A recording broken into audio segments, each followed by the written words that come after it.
For the next day or two, I want to see that if you guys can exercise self-restraint and put your phones away while lecturing. If I see that the phones are a serious issue, ask, I might ask Mr. Aton to collect some phones and keep it until the end of class. But I hope you will have enough respect for me and this class to listen and not use your phones while lecturing. You could use your phones during classwork time, work time if it's related to your work. Have an open mind to what history can be to your life. We kind of talked about this, how I want history to like kind of something that would be interesting to learn. Now, our unit lesson objective, we're learning about the interwar period, right?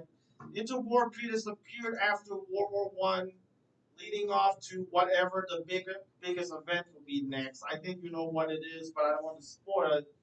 So what we want to know is that during the interwar period is a time of change in society. And you're going to notice that there's political and economic changes after the end of the war, after World War I. We want to identify them, and we want to identify, analyze the responses to those changes. All right? We want to identify, analyze the responses to those political economic changes. So for the first 2 days, we're going to talk about the changes politically and economically after the war, and then we're going to talk about the responses to them in the next 2 days. So a head start. At the end of this 5 day period, while I am your teacher, you will have what will be a writing quiz, a short response. You're going to write a kind of a short response answer to a question. This will be basically the question. So on the fourth day, I'll give you like a study guide. I'll give you a bit of prep, and that will be fine because on that Friday, right? That Friday, the fourth day, you will have 3 days to prepare for this, and this is to assess what you just learn. Not only just what you learn in those in this 5 day period, but also how you could show your knowledge, how you could show your skills, your social studies skills through writing.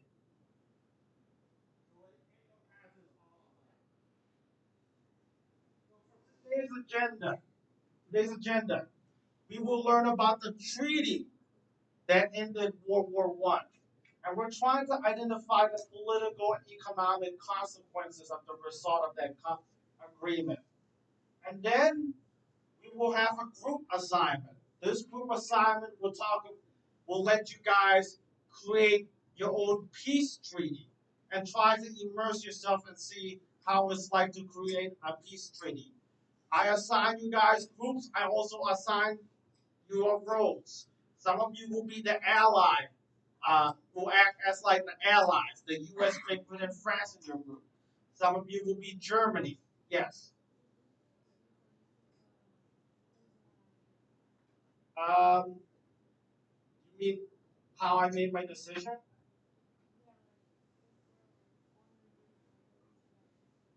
Um, I made my decision based on a number of things. So when I show your group, you gotta move to your move to your group member. I'm gonna give you about 2 3 minutes of transition time. So before we go to like under seeing what the political and economic changes, and I know that some of you probably understand what economic is, what political is. I want to give a definition so we have a clear understanding what it is. Economic, we know, is money. So before that, I want to give out these guided notes. You want to take down some notes. I'm going to keep them in a folder that I'll give you at the end of class.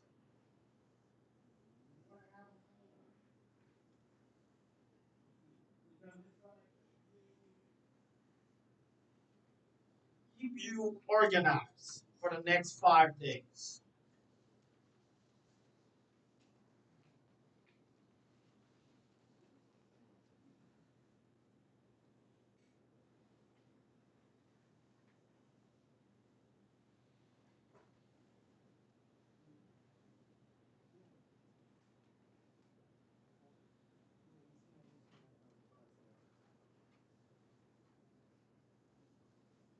So you're gonna have anyone else have the guided, don't have the guided notes? You don't have them. Good. So I want you to take for now. When we go to economic political, just write down the definition. If you need to write down the Spanish cognate and synonyms, you can do that if needed. But mandatory is just the definition. Economic is how societies use resources to produce, distribute, or consume in order to satisfy what people want or need. Needs. So what that really means is that um, we have resources, right? Economics basically explains how we use our resources to the best way that makes everyone happy. And most of the time, it deals with money. How do we spend money with? So that's how countries deal with economics. How do they spend their money resources in a way that is beneficial to everyone or to them? You know, everyone have write the definition down. Let me know when you're all done.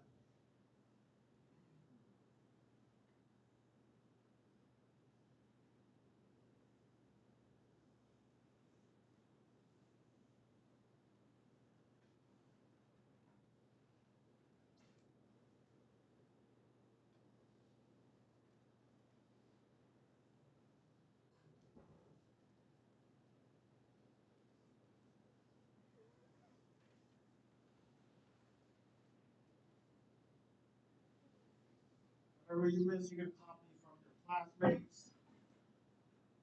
Well, can I move to the next slide? Okay. Political. Political is related to government and governance of public issues.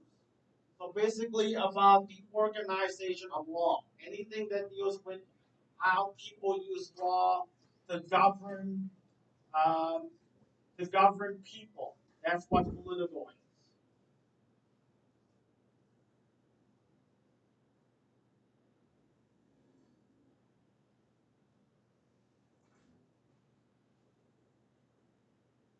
We know when you're done, because I believe then we'll transition to our next part.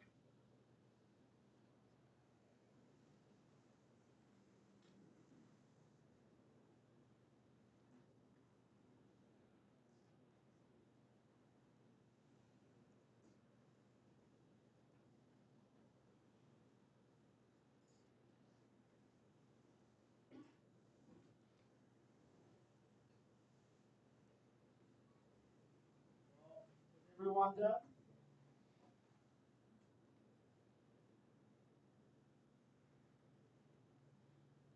I'll move on. So basically, what you guys answered the warm up is true. We all know that. But the next part is the more interesting part. Before we go to the Treaty of Versailles and what it is, I want you guys to look at this. Just look at this. This is the cost of World War One. So the Allied powers altogether used the money of about $125 million. And according to Mr. A class earlier class, you said this is adjusted to current inflation. On this website that Mr. Aton is going to show is the list of casualties on for notable countries. You see right here, this is the population, but this is the total of people dead, and this is casualties. Look at Great Britain, over 1 million people dead. Yes. Look at France. almost 2 million. Can you scroll down, please, Mr. Aton? Russia, who did not complete the war, who pulled out before the end of the war, almost 3 million, about almost 3 million people. The U.S., which came in later, towards the end, about more than 100,000 soldiers. Yes.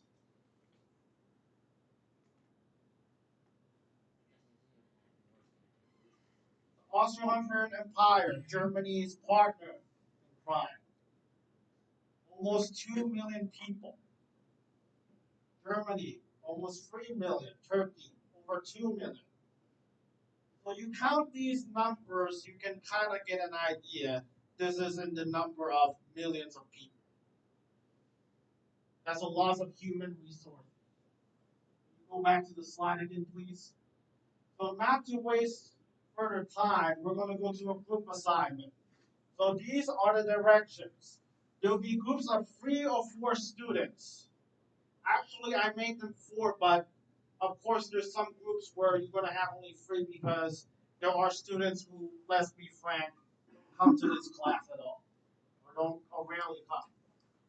We're going to create a peace treaty on a post-it poster.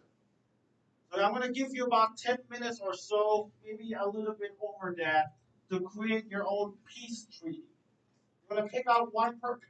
Then, after I give you enough time, you're going to pick out one person in your group. You're going to spend a minute um, in front of the class explaining the conditions of peace and how this would work. So, while you're doing this peace treaty, I want you to consider this following issues. What will you do with the cost of war? Who's going to pay for it? What should be done with Germany's military? Should they be able to have a military?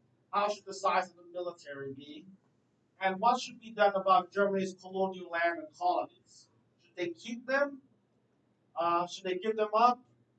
But these are not the only issues that you can think about. You can think about anything else that you want to put in the peace treaty. So these are the groups. These are the roles you have to play. I'm going to keep it up there. So look at your name and find people to that's in your group right now for the next 2 to 3 minutes. Get to work. Once you get your groups done, I'm gonna Mr. Aton should give you the post-it poster. You're gonna make your treaty. Use a marker to write on the post-it poster. Your peace treaty. You're gonna each have roles. You're gonna have your own role, and you're gonna argue or talk together, discuss together what should be the peace treaty like. You have to be talking in the interest of the party that you're in. So please go get into your groups right now. Fireplace.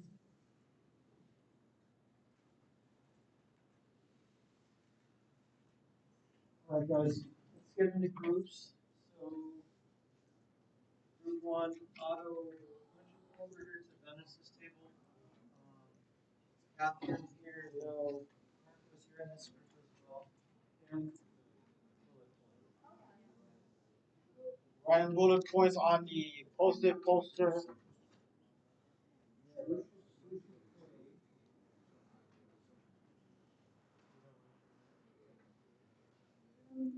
We could skip for the presentation. I'll just ask the groups to like explain. You don't need to be in the front.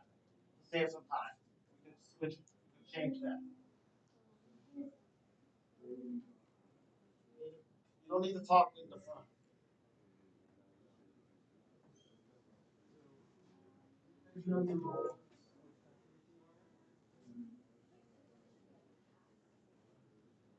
Guys, I'm gonna switch the slide back for a second. Make sure you know which country you're playing. Which side you're playing.